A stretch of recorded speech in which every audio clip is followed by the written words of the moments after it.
আর হরিবাসরে এসে হরিনাম শোনাও হবে না। সবাই তখন হরি বলতে হবি বলবো।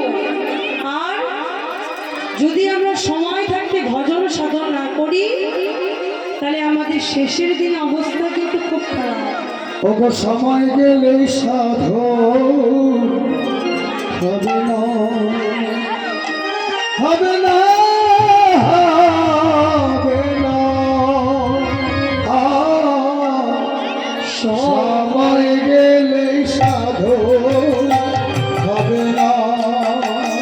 ওরে মনরে আমার